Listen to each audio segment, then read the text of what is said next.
lower classes, social slime, they don't matter, genocide. Sick from water, sick from air, making money, they don't care. Caesar shit, force of air, fuck them back, it's only for they war.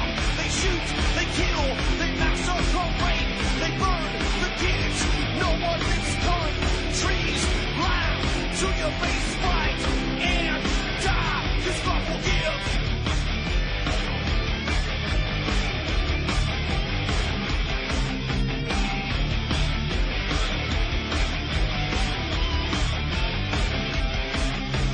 Selling lies and buying time, killing people next in line. Lower classes, social slime, they don't matter, genocide. Sick from water, sick from air, making money, they don't care. See the shit, force of air, fuck them back, it's only fair. They bomb, they shoot, they kill, they massacre, rape, they burn the kids. No one leaves countries, lie to your face, fight, and die, cause God forgives. Yeah. Coming back around again.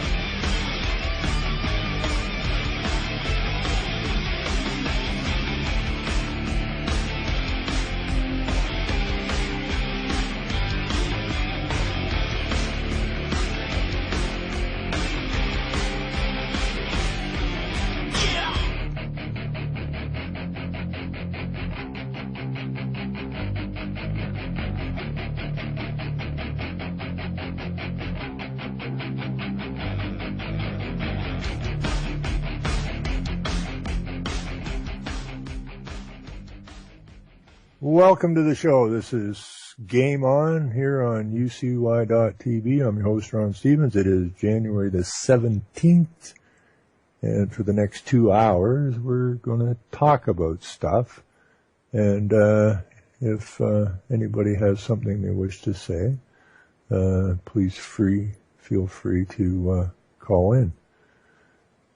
Now, I kind of a little bit behind the 8 ball here. I thought I ran into some people, went up to get a coffee and ran into some people, and I think I left here around 10:30, and I was just going to go get a coffee, which should have took about 20 minutes, and then I ran into some people. We got talking and that, and about different things that are going on, and I walked in the door here, and my wife's eyes were quite large, and I thought I would grab a bite to eat, and she said it is 1 minute to noon.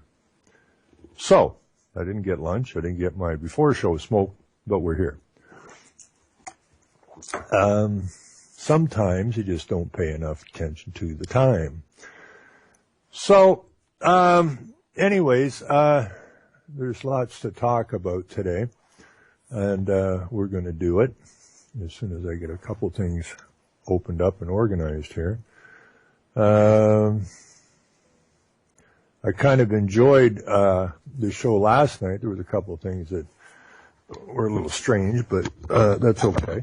I have to be careful. I haven't, I did talk to Dr. Carly about 8 years ago or whatever, but I don't listen to radio shows, and as a rule, the odd one once in a while. I don't have time. I cringe every time I hear the word Fukushima, and when that came up last night, I had to bite my tongue, which I did.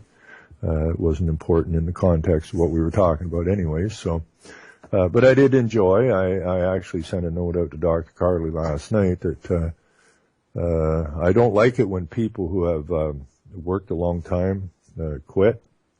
I understand the frustration. I understand the censorship that goes on a lot of these stations and stuff. And I do understand the frustration that some of the hosts put up with. Fortunately, UCY TV has been exactly what they said they are. And I want to just tell Jules how much I appreciate it. And so that's a good thing. So I just sent Dr. Carly a note saying, if you're thinking if you want to come back on air, which you should. I sent her a link to UCY and check it out. And maybe we'll have her on here. Who knows? Anyways, let's see here. I think I already did this, but this is still important.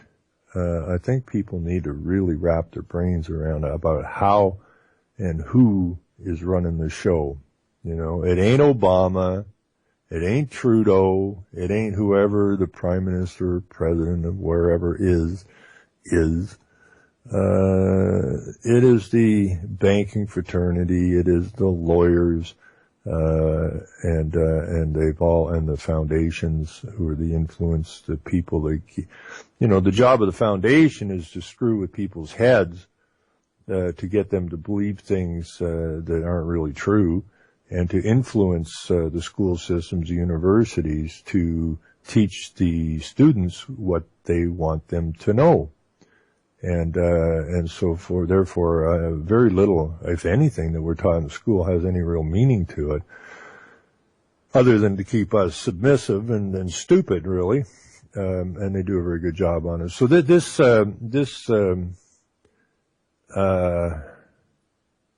legalizing marijuana could violate global treaties. I mean, that says so much. Here we have this guy that's campaigning on legalizing marijuana, Mr. Trudeau. And once he's elected, all of a sudden we got a bit of a hitch here. The prime minister of the country, who said he was going to legalize marijuana, which is the stupidest thing anybody should want. You don't want anything legalized, okay? It's either law or it's not law.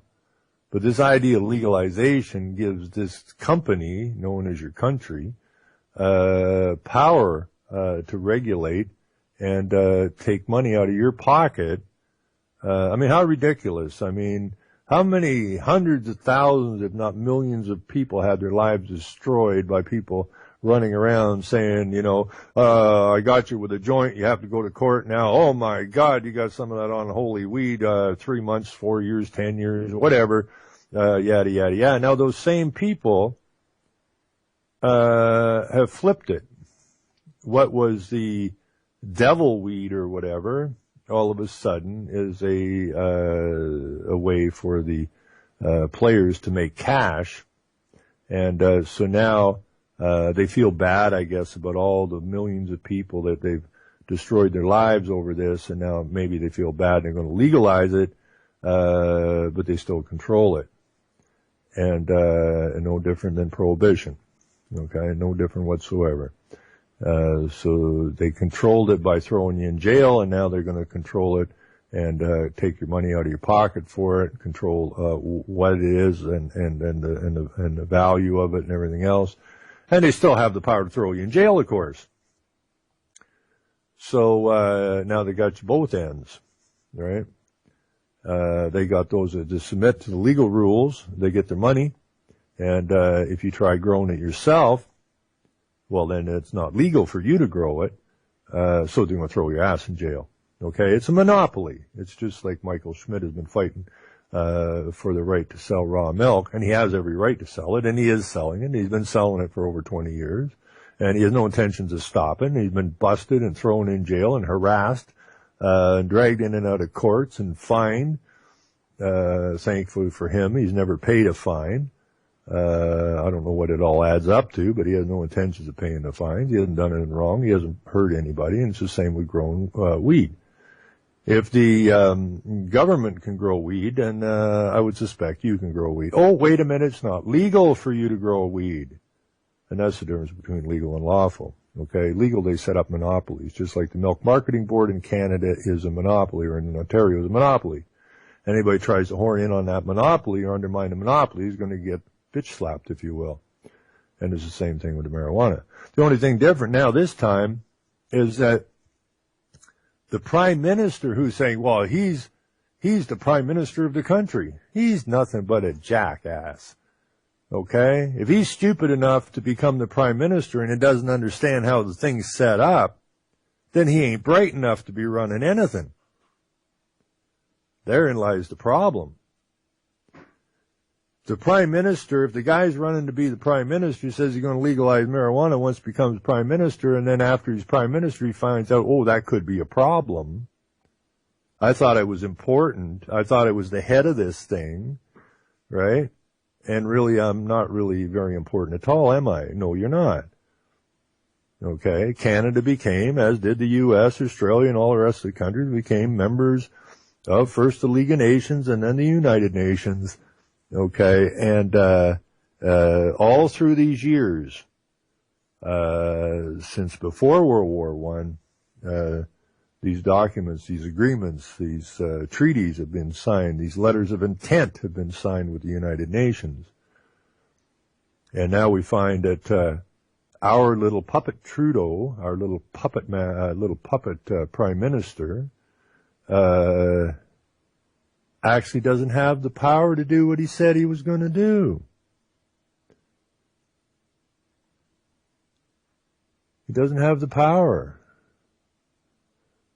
The Liberal government faces substantial work on the international stage before it can follow through on its promise to legalize marijuana.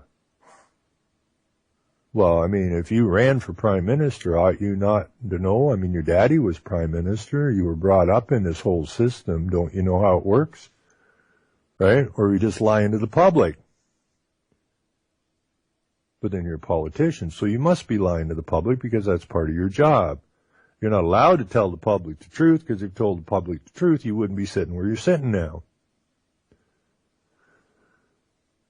And this is something that we all have to wrap our brains around. I mean, every now and again something so blatant comes out that anybody that simple thought process has to be able to understand this. This includes figuring out how Canada, and people, we use these words, we just roll these words off, right? Where do you live? I live in Canada. Really? And what is Canada? Well, it's a country. I thought a country was a rural area. So you live in the rural area that you call Canada. Well, no, it's our country. Whose country? Well, our country. You sure it's a country? I mean, that's just a simple word, Canada. When in fact, Canada is just a corporation. And you can't live in a corporation. Corporation's a piece of paper. So you cannot live in Canada. I suppose if it's a really big document, you could wrap it around your shoulders and say you're in Canada. You're surrounded by Canada, which is paper. But you're not in Canada, okay? You can't be in Canada. You can be a slave to the corporation if that's what you're talking about being in Canada. You can be subservient. You can be an employee. You could be an asset of the corporation.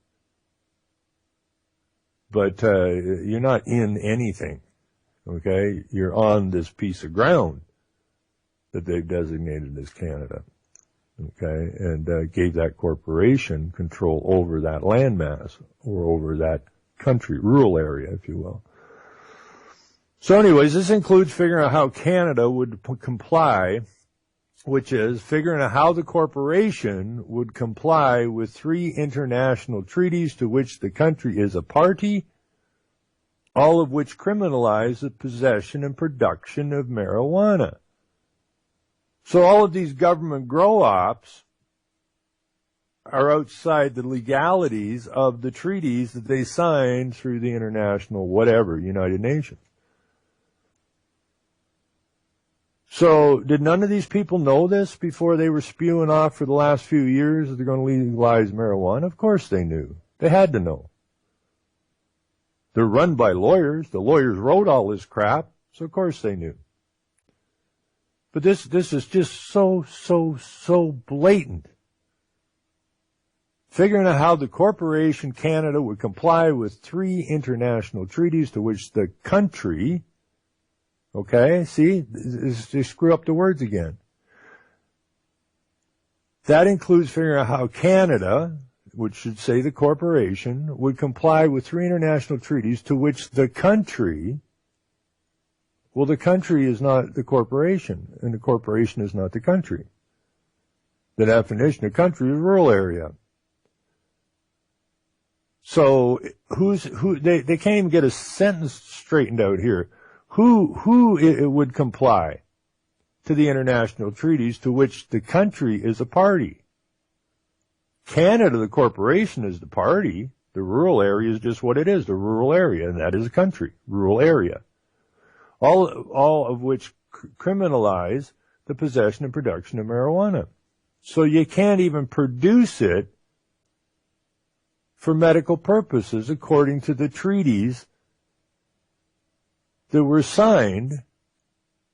So the very government, the so-called government, which isn't a government because it's a corporation, this is the administrative body of the corporation, the CEO and the board of directors, are in fact guilty of the production of marijuana. It doesn't say you can produce medical marijuana. I mean, what is that? Marijuana is marijuana, right? Period. Anytime you add a name to it, it's medical marijuana. So that's different than marijuana? No, it's still marijuana. But the government, according to this, can't produce it. So the government, the so-called government, the CEO and the board of directors of this place they call Canada, this corporation, has broken the law. So I would think at this point it would be fair play to phone the RCMP and have the CEO and the directors of the corporation known as Canada arrested for a criminal act of growing marijuana or licensing someone to grow a substance which would be a criminal activity to do. So if you want to make a change to your Liberal government right away, all you have to do is phone the RCMP and send them this note that was in what paper? The Toronto Star. And have the RCMP sit down with you and you explain to them what this actually says, and that you demand that Mr. Trudeau and I guess it would also be Mr. Harper and whoever came before them when they were setting up the medical marijuana system, that is in fact completely illegal in international law. And obviously international law must apply because the Liberal government, it says, and this is in the Toronto paper, they should know, faces substantial work on the international stage before it can follow through on its promise to legalize marijuana. So obviously we're under international law. Okay, so we're in international law, then the laws of this so-called state really don't apply. And therefore, your prime minister, because he sure as hell ain't my prime minister, your prime minister, and he's not your prime minister, he's the Queen's prime minister, he's the Crown's prime minister, okay, looking after this particular corporation, is guilty of illegally licensing growers for a product which they do not have the capacity to license to grow, because they can't legalize it. That means they can't legalize medical marijuana, they can't legalize the grow-ups for medical marijuana, that this government is completely outside the rules and regulations set down of which it has agreed to follow. So, somebody call the RCMP, I might do that, and just say, excuse me, could you go pick up Mr. Trudeau and the boys, and anybody that's growing medical marijuana, and anybody that's been licensed to grow medical marijuana, because according to this, you have an obligation to investigate and arrest. You won't do it, Mr. RCMP. Why is that?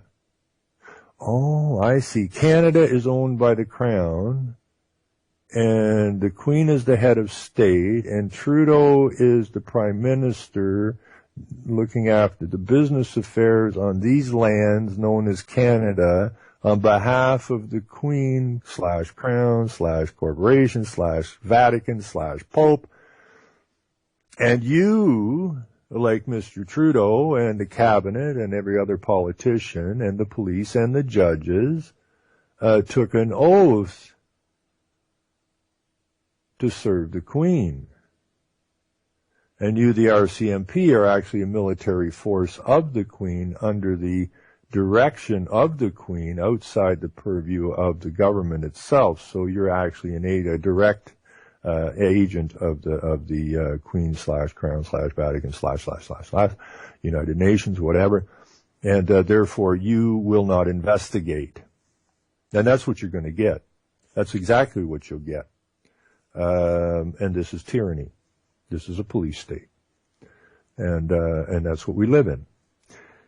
Anyways, let's see. Justin Trudeau's plan to legalize, regulate, and restrict access to marijuana is already proving a complicated and controversial undertaking on the domestic front, in part because it requires working with the provinces. Internationally, says a briefing noted prepared for the Prime Minister, Canada will also have to find a way to essentially tell the world how it plans to conform to its treaty obligations.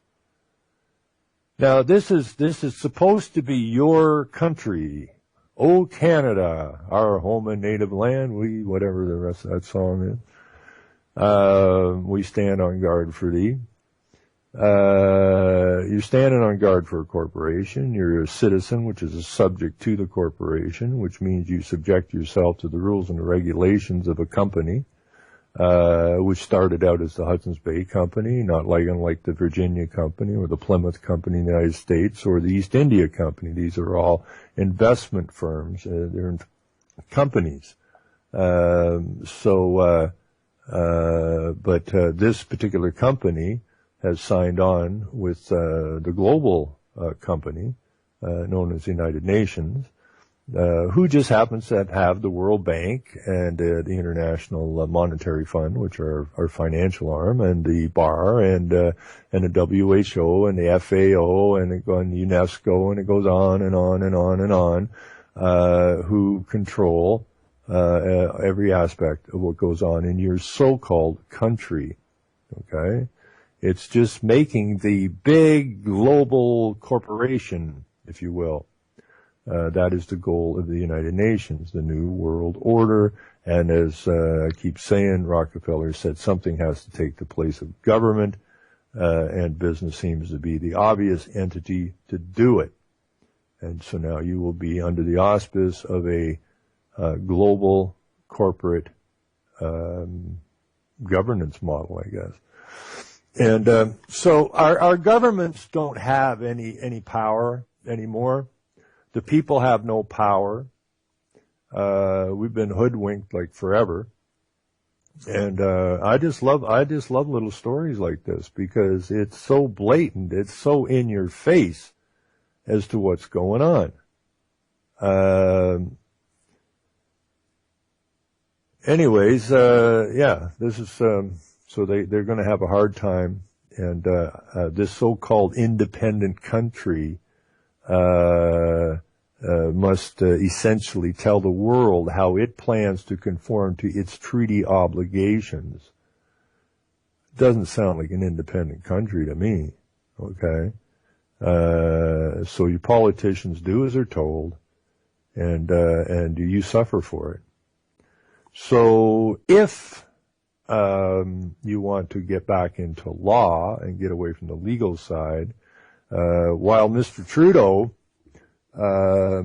is having a hard time, and he's going to have to jump some hoops and explain to the bosses how he plans on jumping those hoops in order to so-called legalize marijuana here in this so-called independent country. You, on the other hand, have every right to go plant whatever it is you wish to plant. Okay? But that's the difference between legal and law. And we have got to get back to law. And law states that, and it goes back, I love the divine right of kings. The Pope's the vicar of Christ, and the kings and the queens are the proxies of Christ.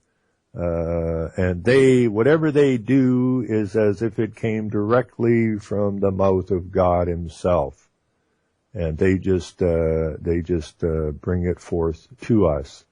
Problem is, that there's also a simple rule that once they cross that line, which they did a long, long time ago, and the legal system was specifically created to get around law. That is why you have a legal system. Because if they didn't skirt around law and create legal, if they stuck within the law of which they took oaths to do so, then you would never get busted for growing weed. Okay? It would be impossible for them to regulate weed, or any other damn thing for that matter. Okay? They took an oath to uphold the law as per the King James Bible or whatever they're on. And once they cross that, once they get outside those boundaries, they are no longer in law. They no longer have any capacity to rule. Their capacity to rule depends on them staying within those boundaries of law. So what did they do? They created the legal system, okay, which is the corporate system. And you're under corporate rules and regulations. You are not under law. And that way, they say they can rule. It's just simply a commercial system. But they specifically created the legal system to skirt law, which makes them unlawful.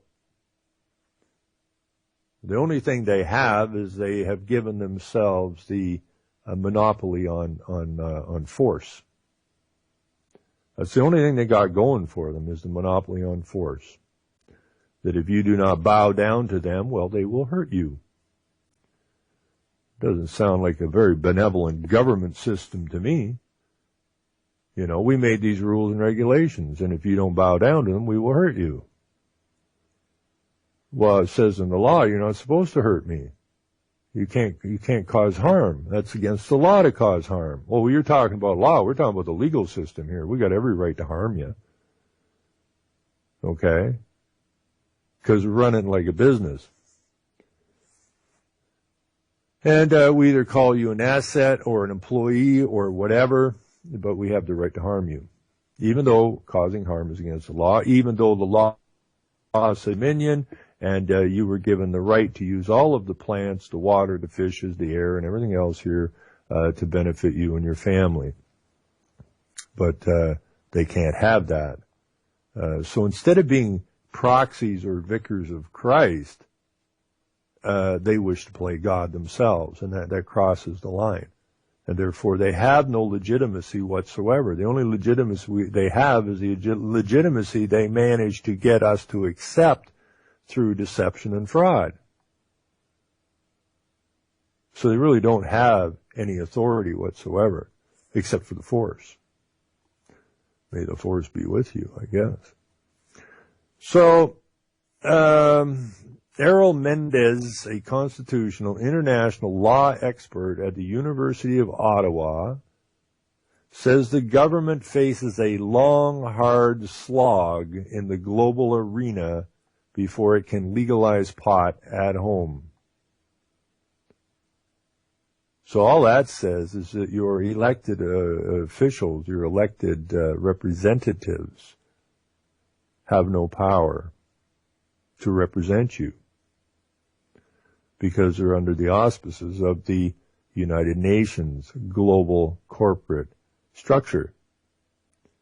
And that, these people have sold your souls, so to speak, to some very, very evil people who set up the United Nations. And people have got to come to terms with this. So it's just, what is this? 1, 2, 3, 4, 5, 6 very short paragraphs. They're basically single sentences set up as individual paragraphs. And that's, you can't get, I'm going to put this in the chat. I want people to go through this and understand exactly what it says. And I don't give a damn, where it is you're at. I don't care where it is you're at, be it, be it in the United States or Australia or Britain or Germany or anywhere else, okay?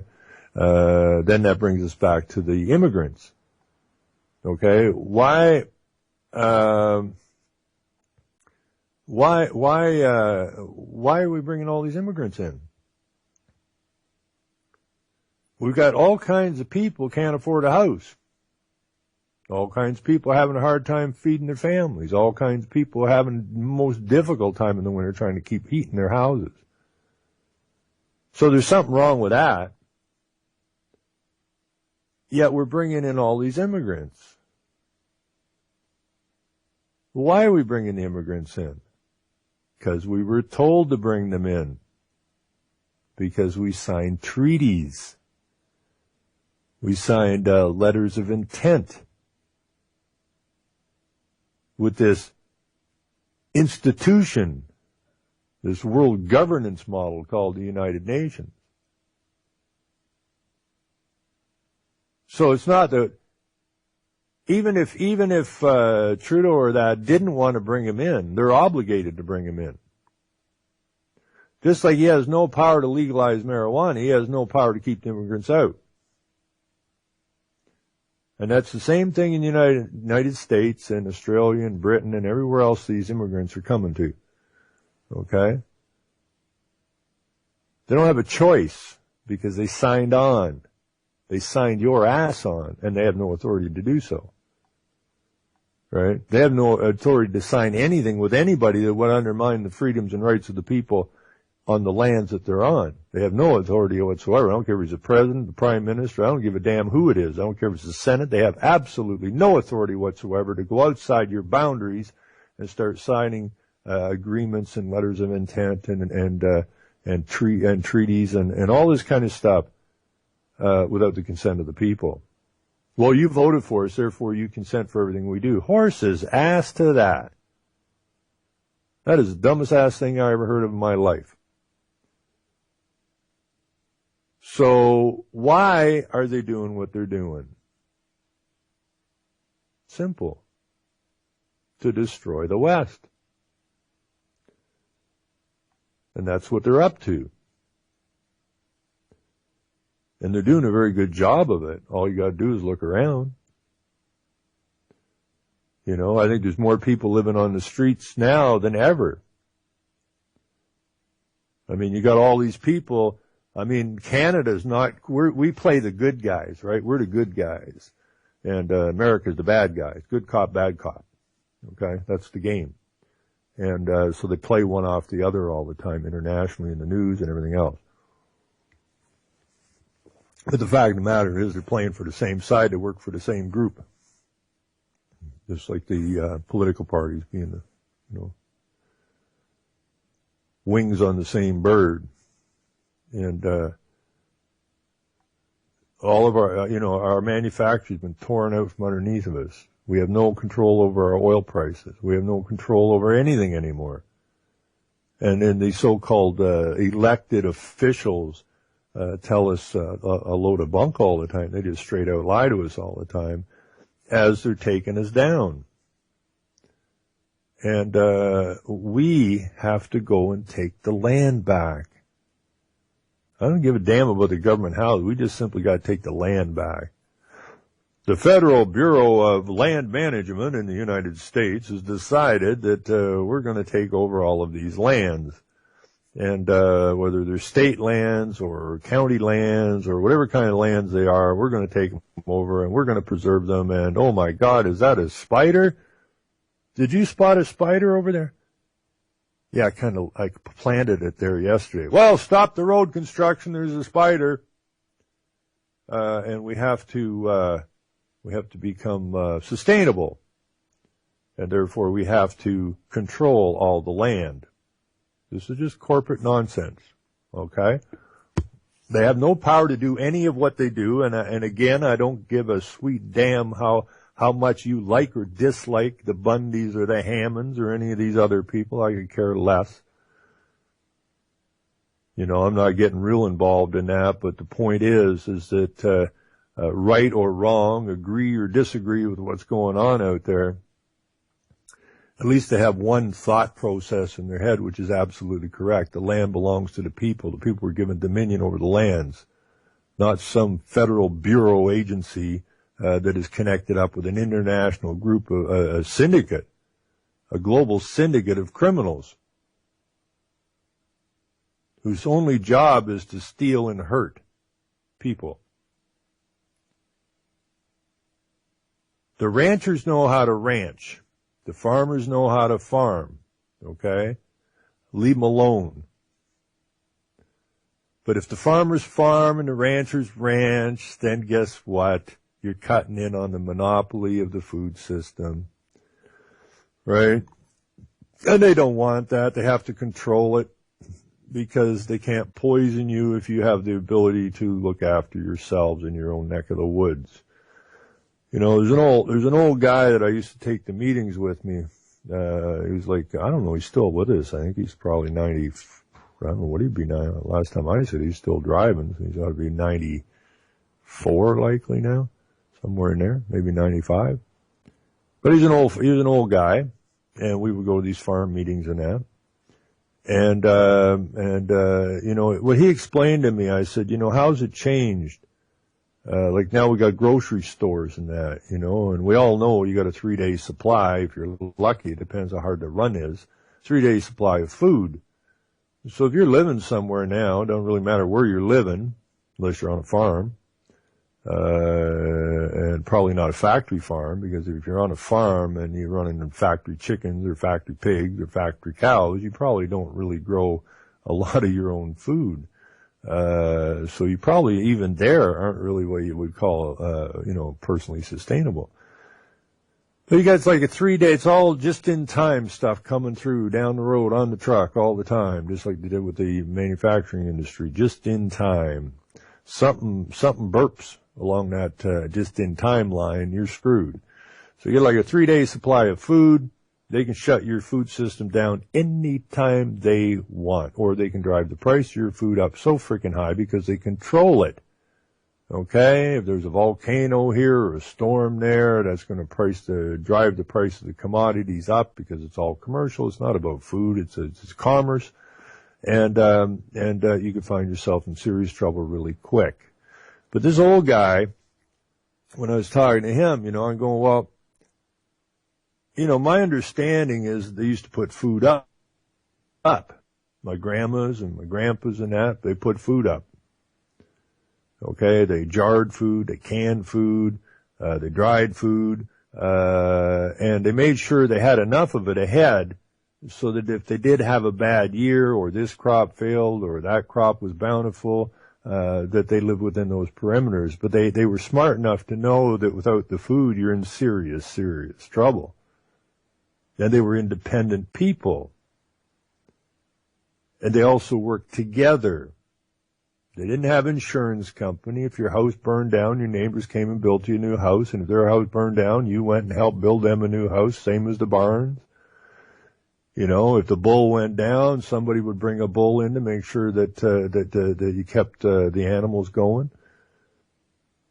It wasn't government. It wasn't some federal bureau, right, coming around with a bunch of rules and regulations that are designed to harm the people. No, these people dealt with their own selves the way they knew how, as people, looking out for each other, treating people as they wish to be treated, do no harm. And it worked pretty damn good. But this old guy, he said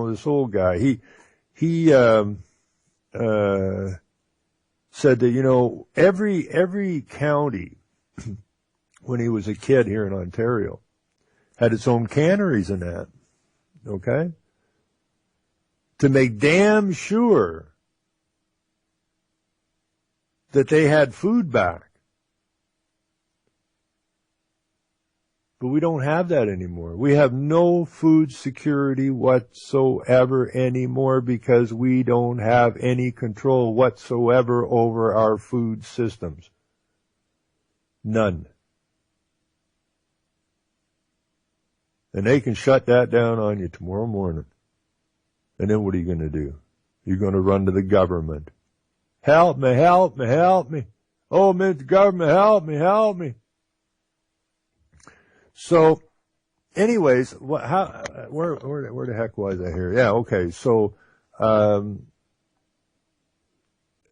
what we have, as far as I see, is we have a whole pile of dedicated people who listen to a lot of radio shows and read a lot of stuff and try to wrap their heads around, what this system, Duck says that all the time, I like that, system, what the hell we're actually dealing with.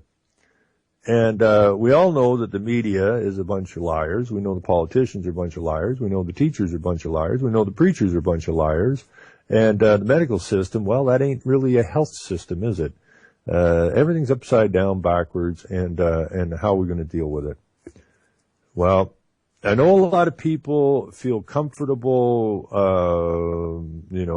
participating in this that we're doing today, or reading and learning things and passing information around. That's all marvelous.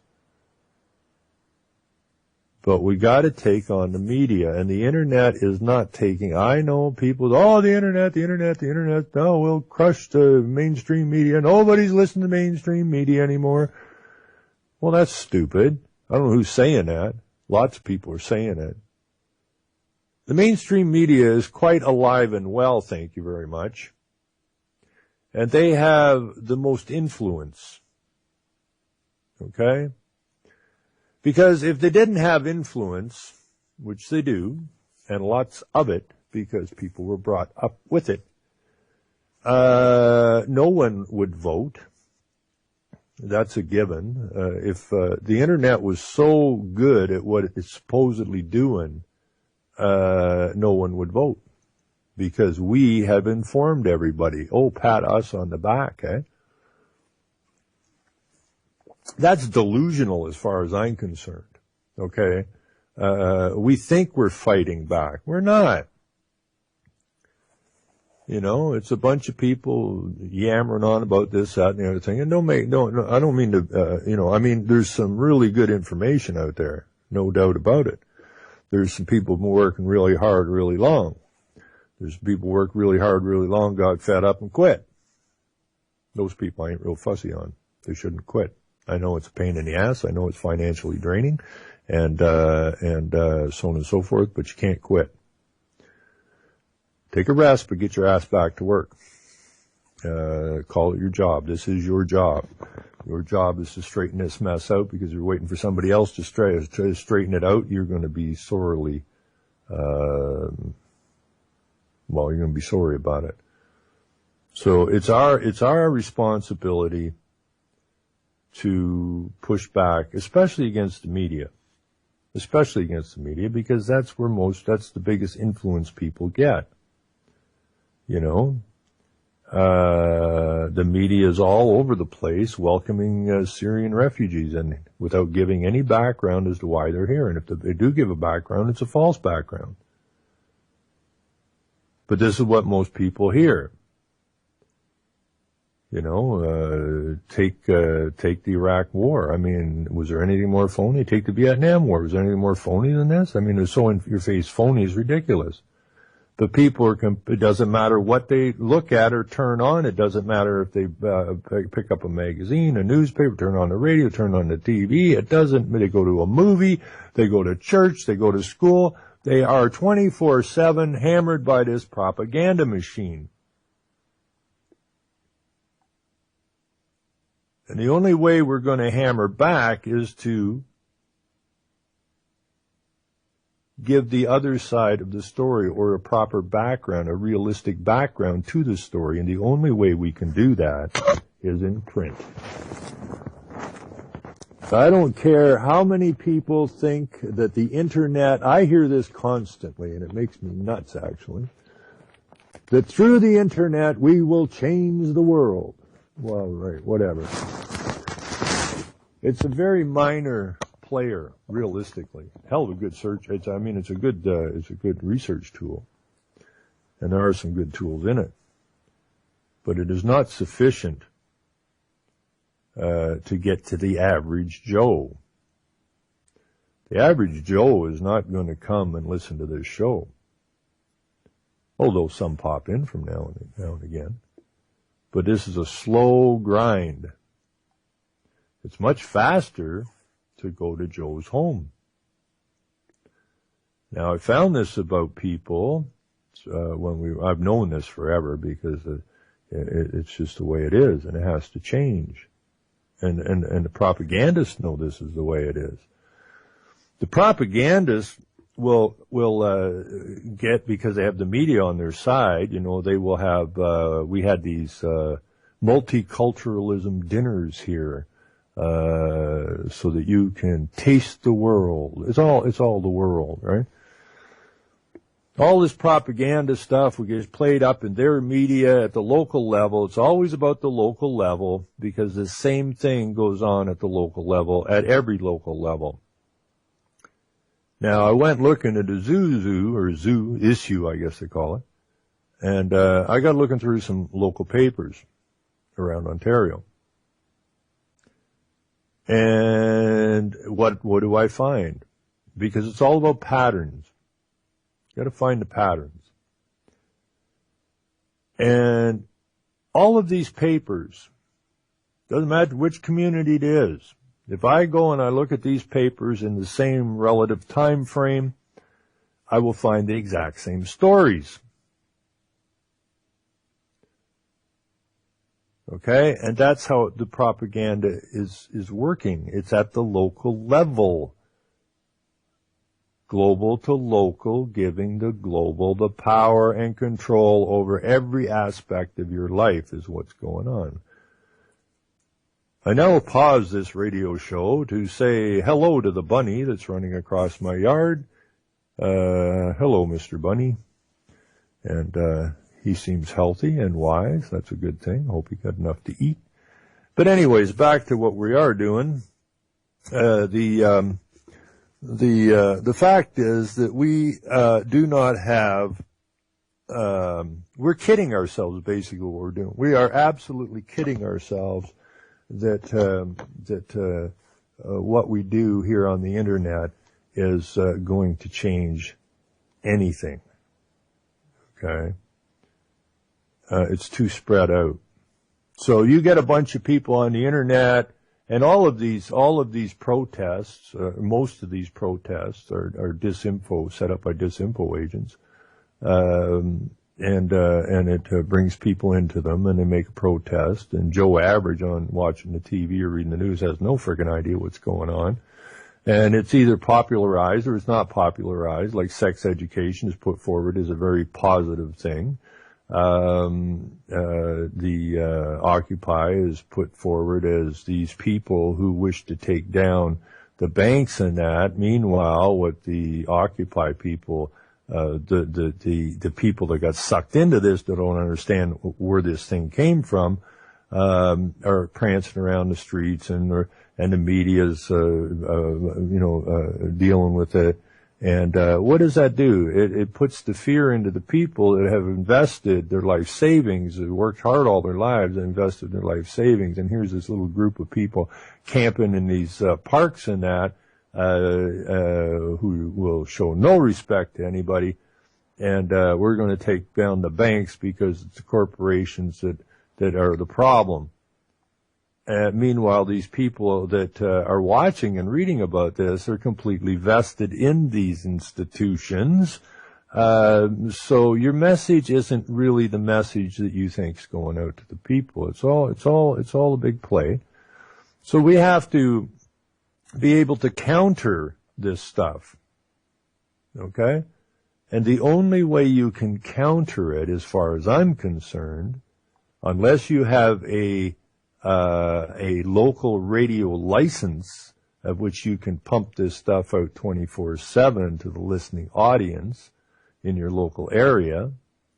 And even so, not that many people, the listenership, you get in the car and you go and turn on the local radio, right? Okay. So it's much better than the internet for getting to the local people, but we can't get on. At least I can't get on mainstream radio. I've tried. And, they say I should be on it, but they won't let me on it because they say I know too much. So I'm not stupid enough to be on mainstream radio, I guess. I'm not ignorant enough to fill the role of a host on mainstream radio. And so that leaves print. And print was really the first mass communication tool. And it remains the best mass communication tool as far as I'm concerned. Okay?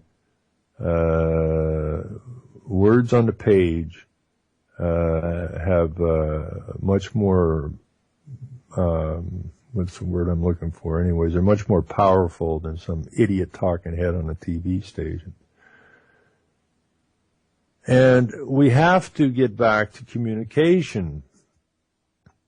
And, I'm going to pound this till we get it going. I want newspapers running in every frickin' community. Now, we can make up a template. That's what they do. They make up templates. Your Agenda 21 is styled so that it can fit any community, and that community puts a little bit of its own input in to give it the community stamp, I guess, but it's still all based off a template. And that's what they do. They run this template through every single community. Put in a few words of your own. So we can move this once we have it templated out, and the cost is actually quite low to do this, and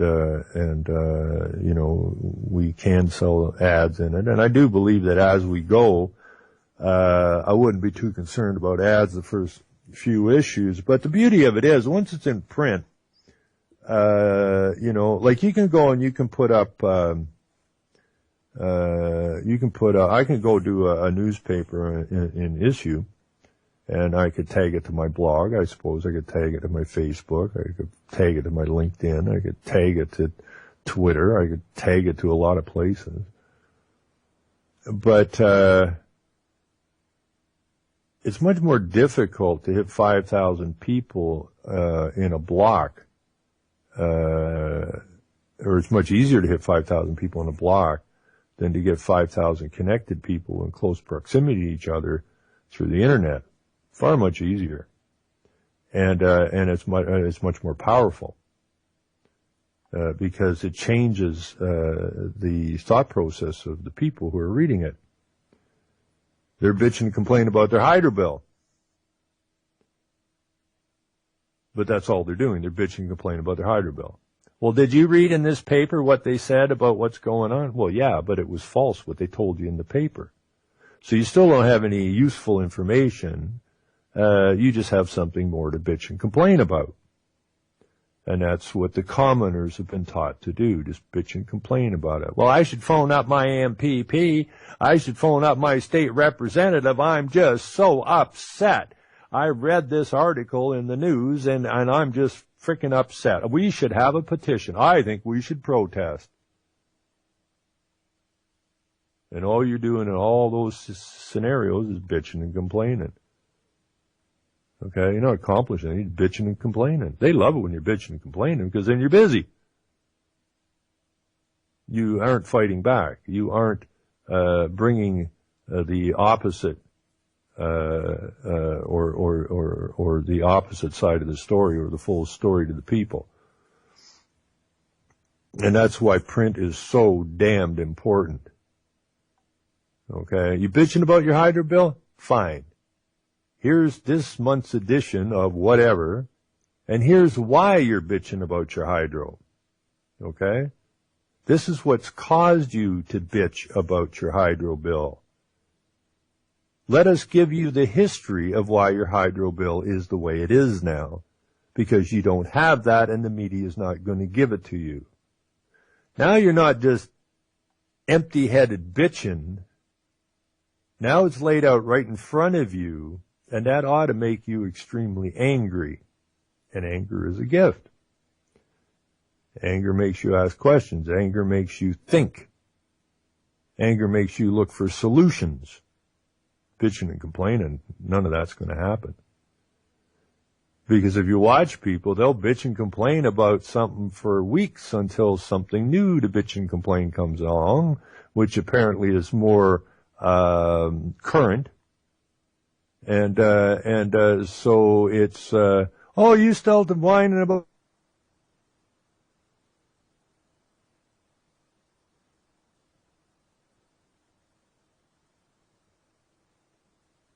comes along that was given to you by the media 24/7, propagandized at you from every media outlet there is, every magazine, every school, every TV, every radio station, until that's the new thing to discuss and bitch and complain about. Just, like a ring in the nose.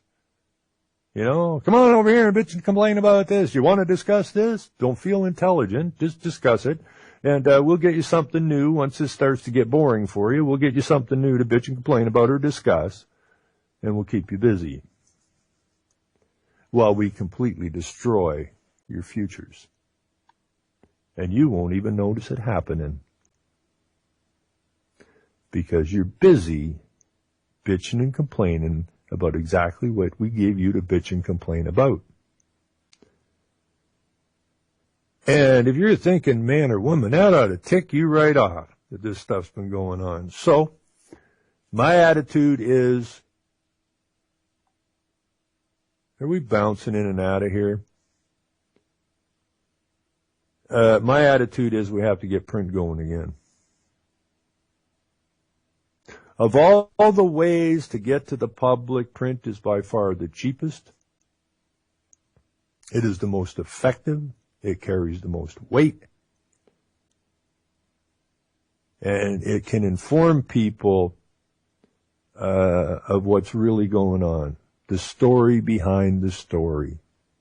The real story. Here's their story. This is what they wrote.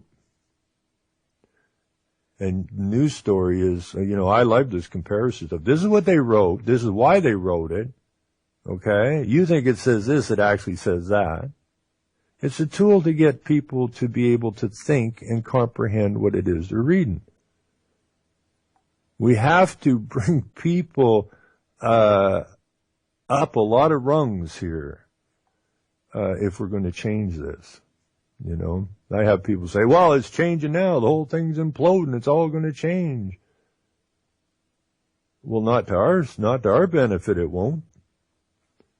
If it's imploding, it's because they're imploding it. We didn't have anything to do with it. The outcome of whatever comes is in their control, not our control. And if we actually think that we have this much influence somehow, we're fools. Absolute fools. No, we got to get back on the street. We have to take the media. Every single magazine has been bought up. If it has any circulation at all, it's been bought up or put out of business. Because they don't want any dissenting voices. And that's why I'm so proud of those guys down there at Mopar in Arkansas. They write some brilliant articles on Agenda 21 and the subjects connected to it. And, they said every year somebody shows up with a pail of money, just a ton of money, offering to buy the magazine. And those offering to buy the magazine couldn't give a sweet bejesus about Mopar parts or Mopar fests. They just want to quash what's being delivered out in between those pages of car parts and nice pictures of rebuilt cars on these articles that these guys write. And I think they have I don't know what it is. I don't know what they have a large circulation across North America of their magazine, and they want that stopped. And therefore they will offer them as much money as required to try to buy them out. To date they have refused every offer, and my hat is off to them, because you won't find very many what you would call, basically a mainstream magazine voicing these opinions. They don't normally exist. And so it's a one-sided story that the population is receiving. And they just all agree with it because it's the way they are. Because this is just what they got everywhere they go. And I've seen it happen where somebody, you know, just take global warming. People go, global warming is not real, and this is somebody that's, I mean, it doesn't take a big brain to figure it out, right? But you have somebody say, well, no, we got to do this because we got to, you know, got to be sustainable because the climate change. And somebody said, look, it's a crock of shit. It's an absolute crock of nonsense. And here's why. And then they start all that conspiracy shit and this and that because these people are too ignorant to go look anything up. And pretty soon this guy who is adamant, you know, he's getting pressured from his boss, his family. Why are you acting like that? Can't you just, you know, chill out and stuff like that? And pretty soon the guy who knew, in fact, that it was propaganda and it was absolutely fraudulent quit speaking up. And that's how they keep the dissident voice down. Okay, because he's not having a good time anymore. You know, how come every time we go to visit somewhere, go for coffee, you got to bring this stupid subject of climate change up? Don't you see it upsets people? Don't you see it upsets people? Right? Why can't you just sit there and have your coffee? Why can't you talk about a hockey game? Why can't you talk about the stuff the other people are talking about? Why do you got to stick on this stuff for all the time? And pretty soon, you know, the guy just submits. Or the woman just submits. It's too much trouble.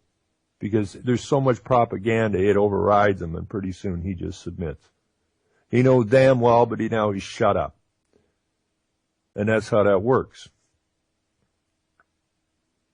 And we have to overcome it. I love the people on the internet who do the research. I love the people who get into the conversations. I love them because they're alive. At least they're involved. But we get caught up in this little club attitude, I think. You know, we get these connections with these people and we start passing stuff back and forth amongst each other. But it's still basically a closeted club. We're not out there talking to the general public. You know, and most people are shy. You know, it's very easy to operate, you know, on the internet because it's kind of like, you know, you're not a tight connection, you know. But I learned a long time ago that people are very shy. They're very afraid. You know, like if you say, well, when we had that windmill problem here, right, which you still do because they're all built, and these people are still whining and bitching and complaining about it. I gave up on them a long time ago, and I still feel bad for them, but I feel bad in the fact that after all this time they haven't been able to lift themselves up by their bootstraps and confront the reality of which they're living. They're still going, help me, help me, help me. Right? Won't somebody help me? Well, go look in the mirror. Because when I was trying to work with these people, I said, okay, here's the problem. I've said this before. Here's the problem. Let's figure out what the problem is. Okay, they have all the media. And if you speak up against the reality of what this renewable energy is actually about, where it came from, and what the purpose of it really is, you're going to get called names and so on and so forth. And that is to make you submit. And you don't want to be centered out, so you're trying to do this with the help me thing. If you don't do this right, we're going to vote you out and vote this guy in, they'll help us. But, you know, when I went and I said, okay, all we need to do is roast up some bodies, get some proper information out to people. That's the main thing, get some proper information out to people, something to counter the propaganda. If we're not countering the propaganda, then we might as well just go home. Call it a day. It's been fun. But when I say to these people, you really want to do something about this? Yes, yes, yes, we do. Fine. We'll put together a plan and we'll go to work. Okay, we're going to print up a very nice done brochures. We will put the blogs that the follow up information is at. The deeper information can be had from. You know, we can only put the overview in the brochures. And then we're just going to go and we're going to knock doors and divvy up the town, knock doors. You'll have to do a street or two yourself, and that's about it. It's not like it's a big project. You know, you do 1 or 2 streets. That we got enough people. We should have enough people. These people who are members of the anti-wind group, there's 100 or whatever, so it ain't going to take much effort to paper the town and to talk to people. And what do I get back from the people? You want us to do what? I want you're bitching and complaining. I want you to go and explain to the people what it is you're bitching and complaining about and why you're bitching and complaining about it. And here's the information that they got, and here's the counter information, which is the real information. That's it. Hello, Mr. Jones. I'm so-and-so. I live out here in the countryside. You're probably aware they're going to put up windmills up here. I'm not sure if you understand what that program entails or what it's going to do to your hydro bill or yada, yada, yada. But just take this brochure, read over it, and here's a connection that you can go to a blog or website, or whatever, that will give you further information on each of these items. And all of these people, they're bitching, complaining, going, oh, I can't do that. Why? Why can't you do that? Well, you want me to go to somebody's house I don't know? Well, guess what? Once you introduce yourself, you'll know them. Okay? Hi, I'm Dave. Hi, I'm Cindy. And you are? I'm Jim. Pleased to meet you, Jim. You are aware of the windmill problem up here. They're talking about doing all that. Yes, I am. And do you know much about it? No, I really don't. Good. Let's talk about it. You only have to spend like 2, 3, 4 minutes with the guy unless you want to have a cup of coffee with them and they're really interested and they're saying, I'm really pissed off about this. I think it's a fraud. Carry on your conversation longer. Otherwise, give them the brochure and get moving. But out of all those people out there that have been negatively affected by these windmills, not one of them could pony up to knock on a door. And we wonder why we're in so much trouble. So I tried to make it easy on them. I'll write a script, and we'll divvy up the town, and you will phone the A's, and you will phone the B's, and so on and so forth. And you will tell them where to go to get proper information. Right? Put the brochure up on there. Now you don't even have to deliver the damn thing. Okay? Same crap. You want us to do what? Pick up a telephone and call someone we don't know? Yeah. Oh, I can't do that. Well, then you have no right to bitch and complain. Okay? You have absolutely no right whatsoever to be bitching and complaining. And that's sad because it doesn't matter, we have the sex ed, we don't want to teaching our children that there's sex objects in grade 1. Really? You don't want that? No, we don't. Well, what are you going to do about it? Well, we protested. We wrote, we got a petition signed. How's that working out for you? Look at history. How's it ever worked out for you in history? It hasn't. So we keep doing the same stupid thing over and over and over again. Help me, help me, help me. Everything negative that's happening is our fault. Our fault. Everybody needs to go stand in the mirror and look at the mirror and go, help me, help me. Now you're talking to the one that can help you. You had to have a conversation with yourself. Okay, help me. What's the problem? How are we going to fix it? Now we're getting somewhere. Now we're getting somewhere. We've involved ourselves. We've committed ourselves. We've dutied ourselves. We've obligated ourselves. Because anything short of that, we lose. And we lose, it's our fault. We lost all the manufacturing basically out of North America. Because we let them. The school system is an absolute joke. We allowed it. The legal system has caused more harm to more people than one could even imagine. Our fault. All the wars we've been engaged in, our fault. It's all our fault. All of it. The fact that we don't have good food to eat, our fault. The fact that it was poisoned, our fault. It's all our fault. Because we allowed it. Period. Well, no, they made us do it. They can't make you do jack. That's an excuse.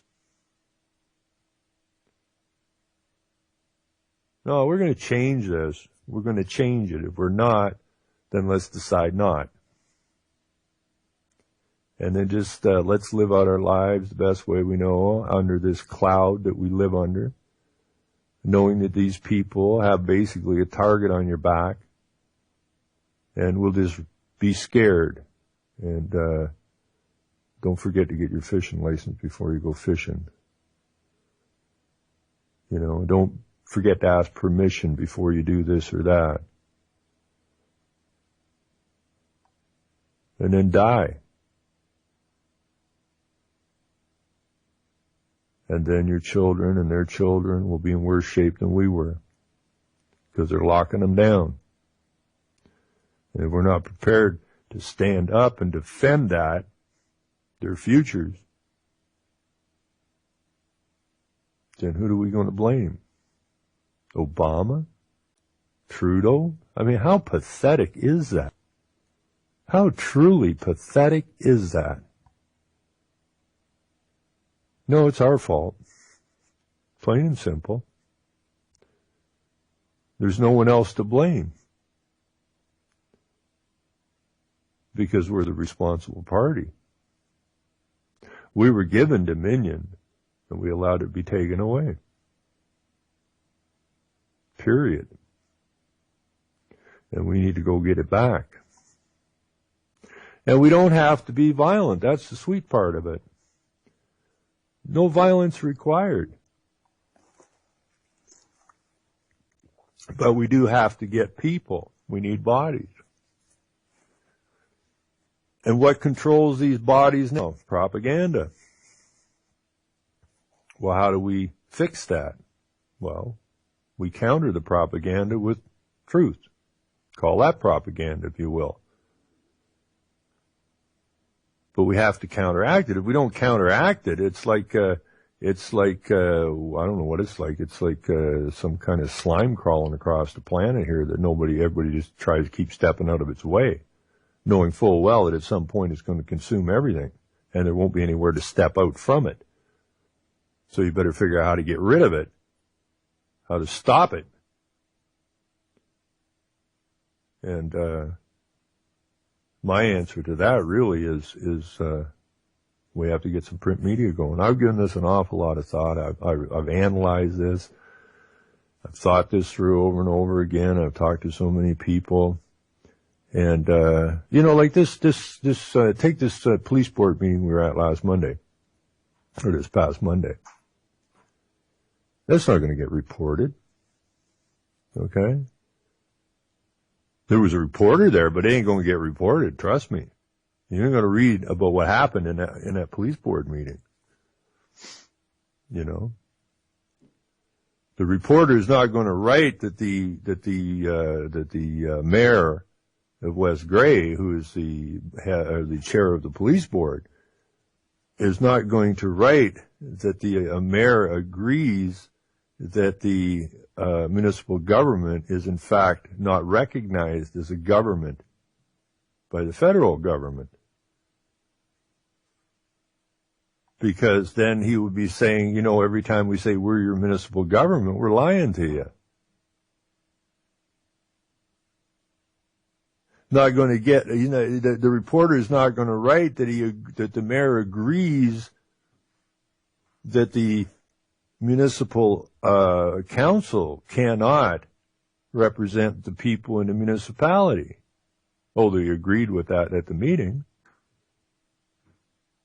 That in fact the municipality is a creation of the province. And that in fact the municipality is nothing but a corporation. Which he agreed with at the meeting.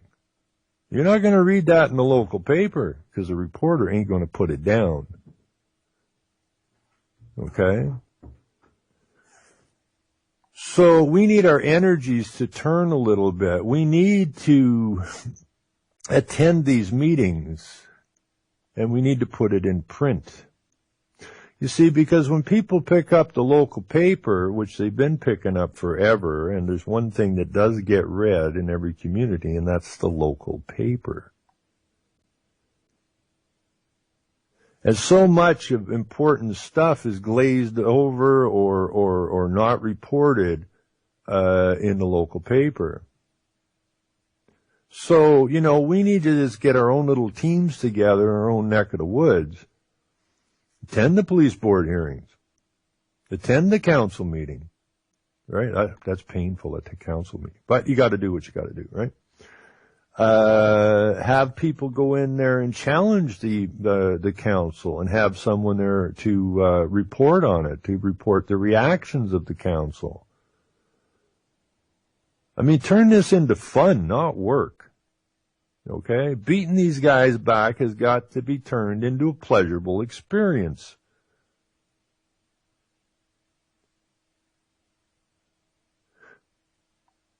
And you can do it. You know, 3-4 people could crank out these little papers, lickety-split. And they pick up this local paper, which has this story in it, which is controlled by the CAOs, the town clerks, the councils, their minions, the different community boards, and then you write a counter story to it. You know, this is what they said. This is what's really meant. Okay, teach people to read. Teach them to understand the words that they're reading. Most people have no concept of the words they're reading. Okay, and it's written in such a fashion that people don't question what they're reading. So we have to counter that propaganda with the truth. Now, it's the same thing here. Now, if I go to a council meeting or this police board hearing we were at, which was quite pleasurable, actually, it was odd, but it was quite pleasurable. I almost got arrested, which is really funny because now we're going to have some serious fun with that.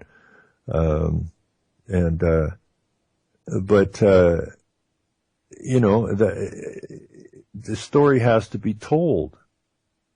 Now, I could tell the story, which I have basically here on the internet. I could write it on my blog. But I'm not getting to the local people. That's the whole point of this. I'm not getting to the local people. Okay? That's what the local rag is for. And the local rag is in print. I mean, you go back to Gutenberg, you know, and, you know, if it hadn't been, for the printing process, Martin Luther would have never got his complaints that he nailed to the church door or whatever the hell he nailed it to. That would have went nowhere. Okay? A few people would have saw it. It's just like the internet. A few people would have saw it. Somebody might have commented on it. But it ain't going anywhere. Okay? You have the whole Roman Catholic Church in charge of this place. And you got some guy that nailed something to a wall or to a door.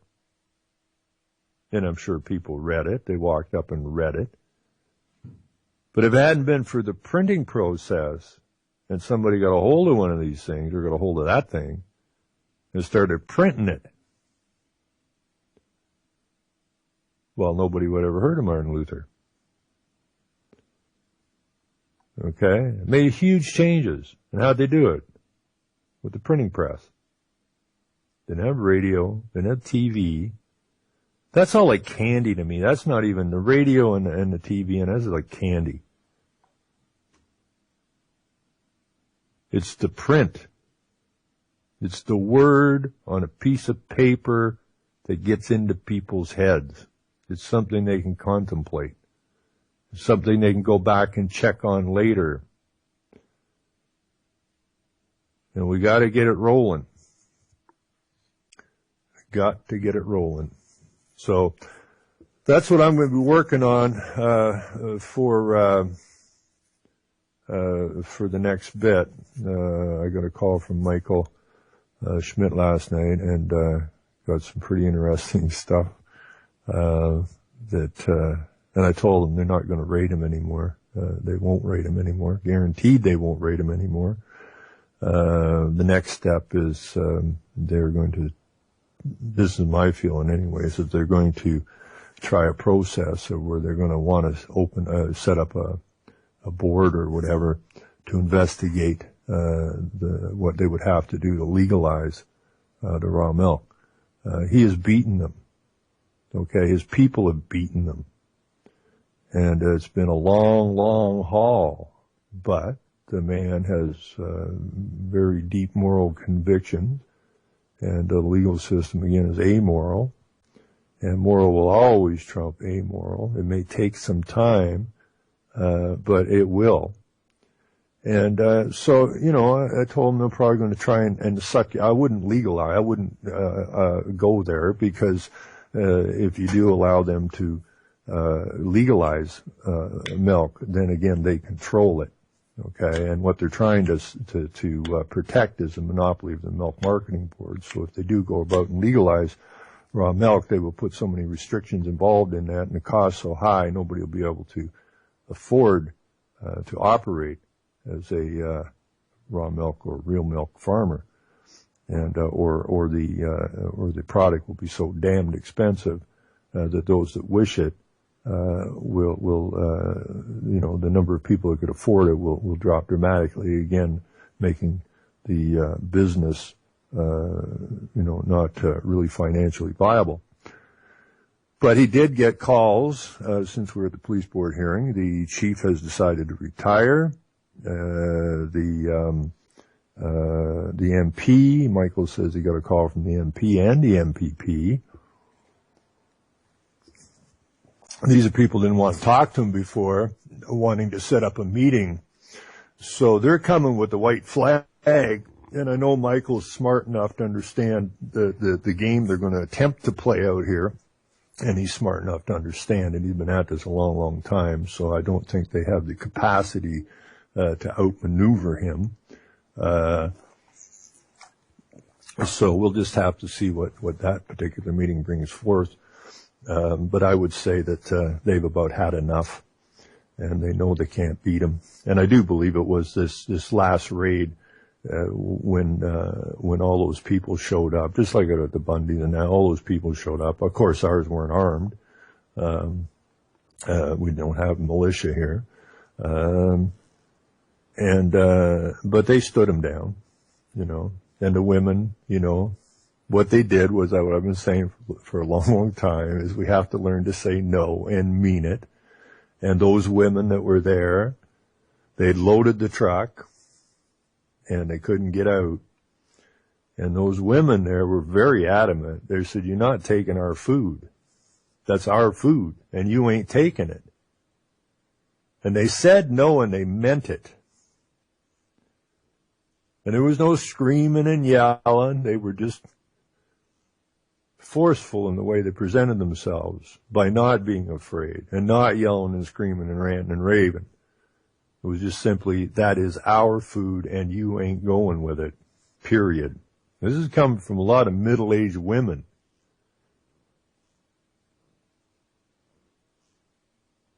And they ended up emptying that truck.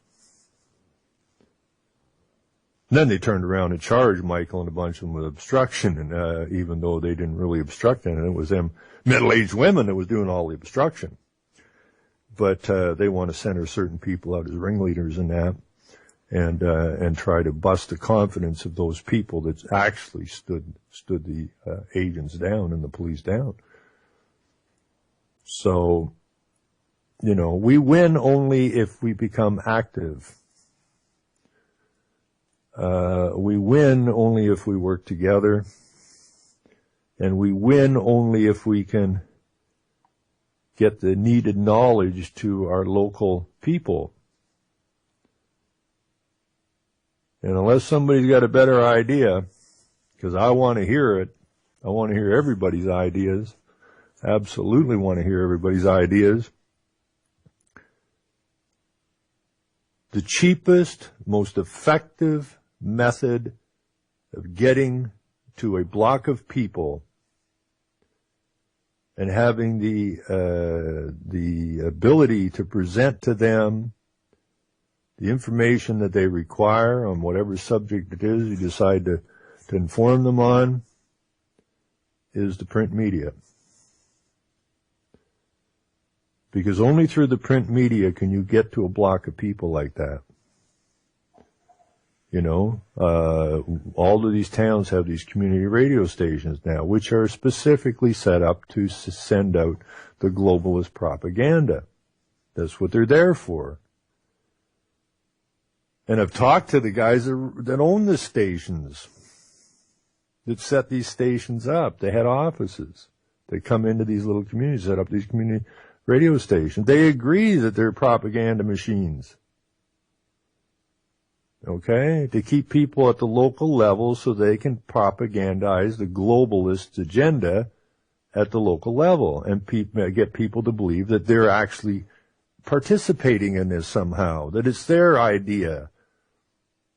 But even with that local radio station, you can't force everyone to listen to a radio station. Okay? You can't get everybody to tune into that radio station.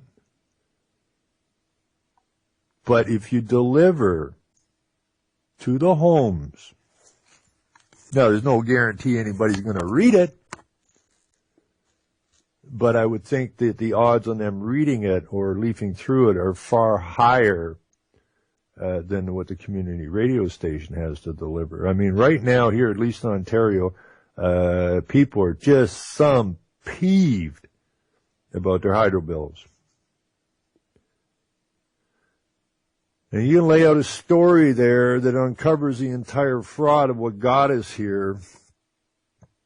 And when that person sits down, and the headline on your paper says the truth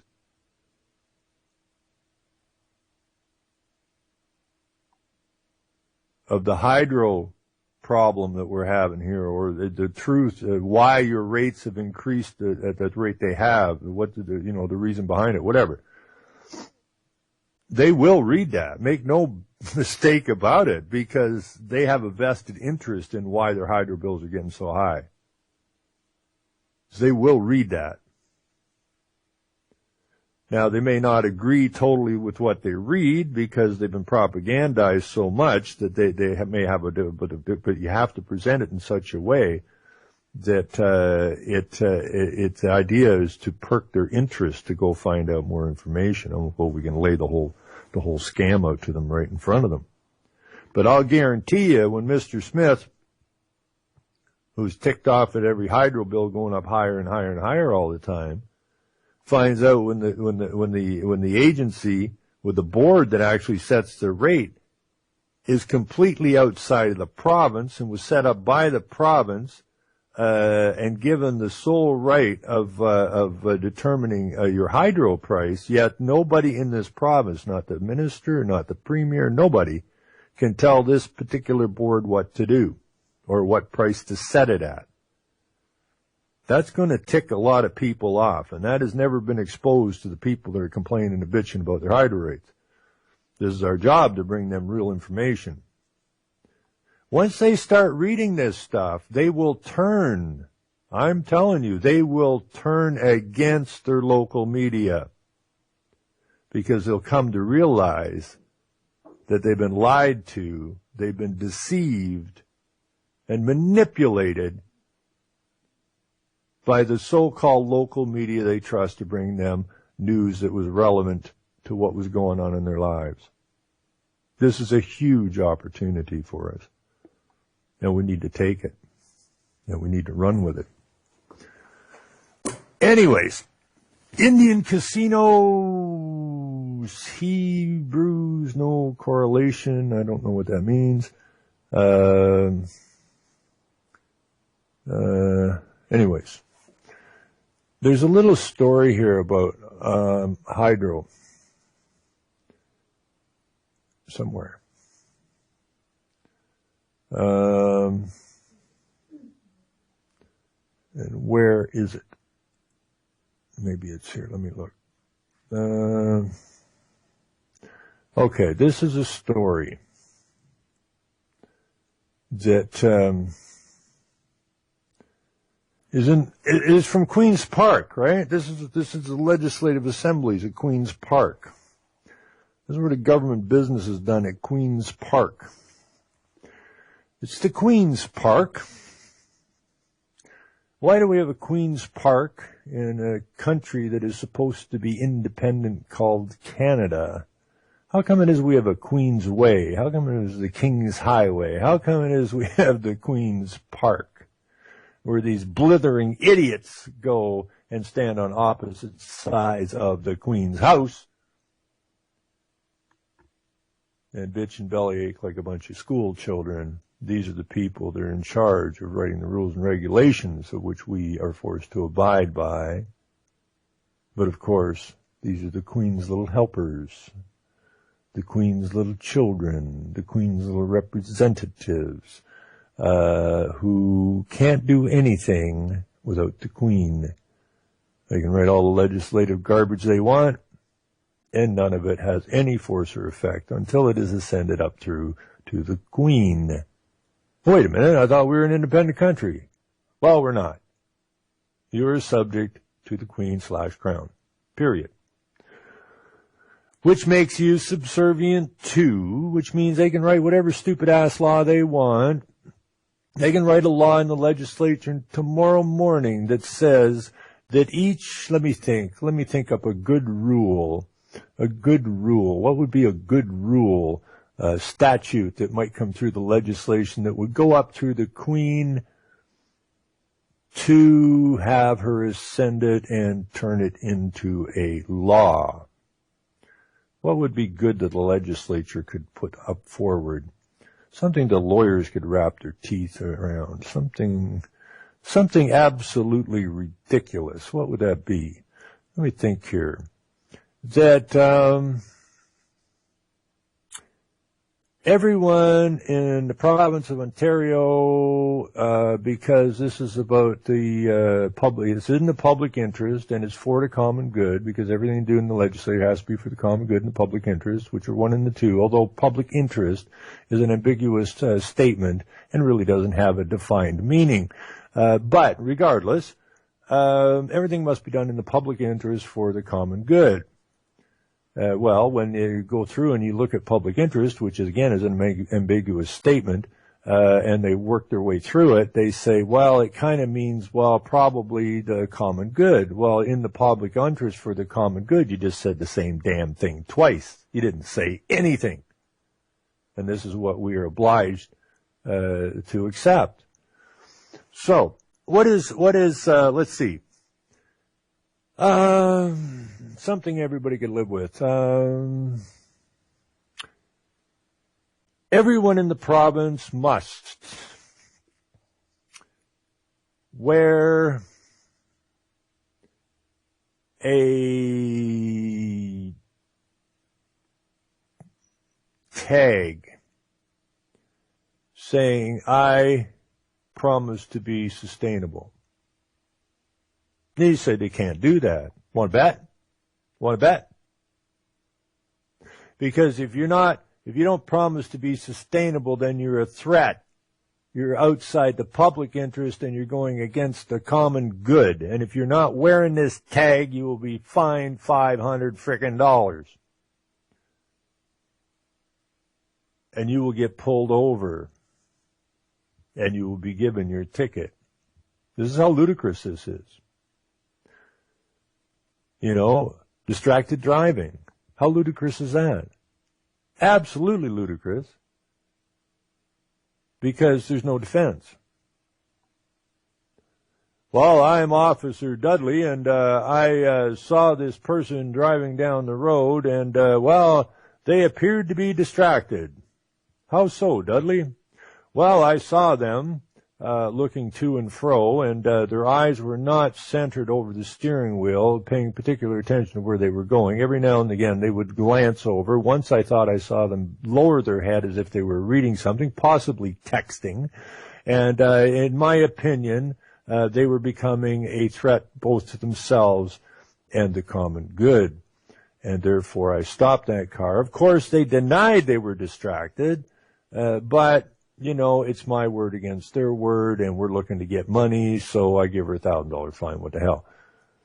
Do you have anything to say in your defense? I wasn't distracted. Well, he said you were. Have you got your tag on saying you promised to be sustainable?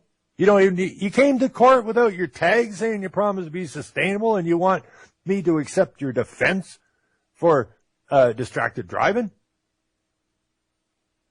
Where is your tag, madam?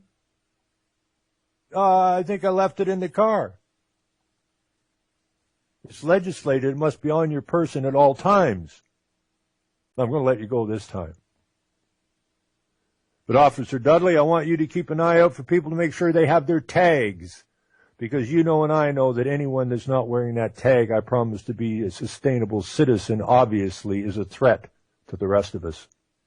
Now, madam, you pay your $1,000 fine, get out of here, and don't let me hear that you were wandering around without your tag. That's how frickin' ridiculous of a system that we live under.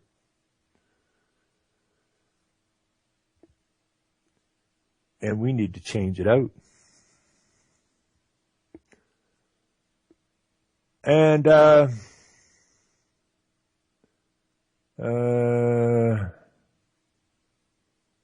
okay, yeah.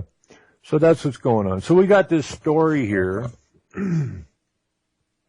We got this story of,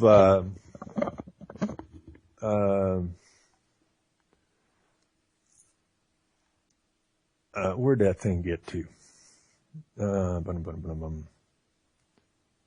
Oh, here it is. Why cheap hydro was too good to be true. Huh? I'm gonna phone these clowns on Monday morning. Now, I've talked to the editorial staff of the Toronto Star before. You want to talk to some nut bars, man, get on the horn with these people. Okay, but this story's over the freaking top, and they got to get called on it. And the story is why cheap hydro was too good to be true.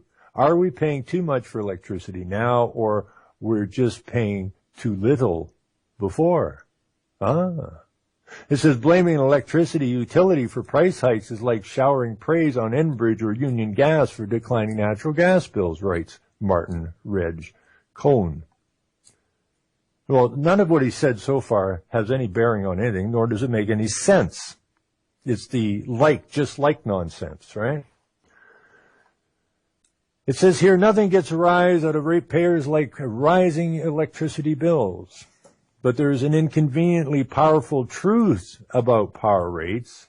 We may be suffering from hydrohysteria and electricity amnesia, says Mr. Cohn, writing for the Toronto Star. But the inescapable reality is that waste and bungling alone cannot explain the recent increase in hydro prices. The mere fact that we're paying more doesn't prove that we're overpaying massively. And it doesn't tell us the real reasons for the increases. Blaming electricity utility for price hikes is like showering praise on Enbridge, yada, yada, yada, or expressing gratitude to Shell for falling prices at the fuel pump, ignoring the shale gas revolution and the plunge in world oil prices. See how they write this crap? It's really sad. And these guys are getting a call. This guy's getting a call. The paper's getting a call. And I'm going to call them out, and I'm going to see if I can sue them. Ontario's green energy plan was rolled out recklessly, and relocating gas-fired plants wasted billions of dollars. But the truth is, those costs will spread over decades and represent only a small fraction of hydro prices now or in the near future. So they are only a partial and possibly fractional explanation.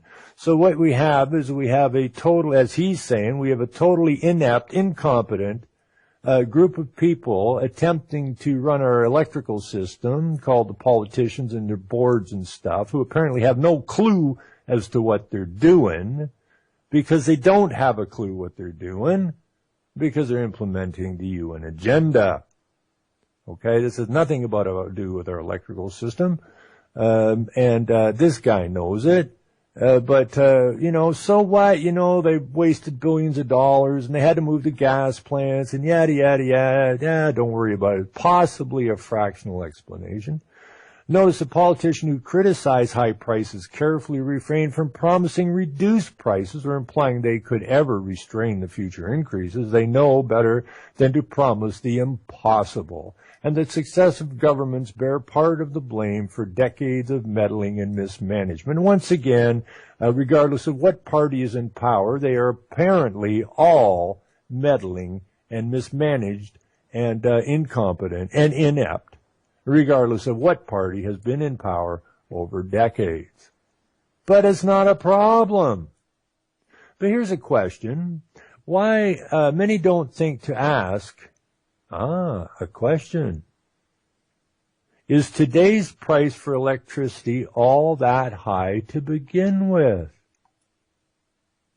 Well, based on what? Well, I don't know. Let's go find out.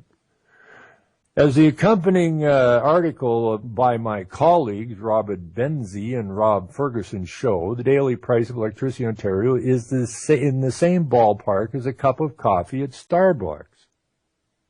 Huh? His buddies, Robert and Rob, show the daily price of electricity in Ontario is in the same ballpark as a cup of coffee at Starbucks, or a burger, or a home bundle from Bell and Rogers. So when critics say impoverished ratepayers must choose between heating and eating, well, that's a stretch. So it's not about the bungling, mismanagement, inept idiots that have driven our electricity prices through the roof. There's no problem at all. It's like going to Starbucks, getting a burger or a home bundle from Rogers or Bell. So when critics say impoverished ratepayers must choose between heating and eating, well, that's a stretch, isn't it? These guys are going to call Monday morning. Another premise worthy of examining, he says, is are we paying too much now, or were we just paying too little before? Maybe we weren't paying enough. Now that goes back, and if you go back and watch that video, Survival of Planet Earth, in 1972, they actually discussed this. Okay? Hydro's too cheap. We got to at least double the price of it. People are using too much electricity. They're destroying the world by using electricity. We got to put the price up.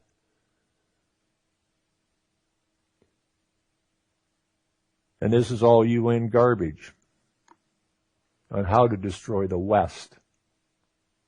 And how do you destroy the West? You drive their energy rates through the ceiling, so that all of their manufacturing to the east. Because where we had an advantage with our electrical system, which allowed us to have higher wages and a better standard of living, of which they don't want us to have,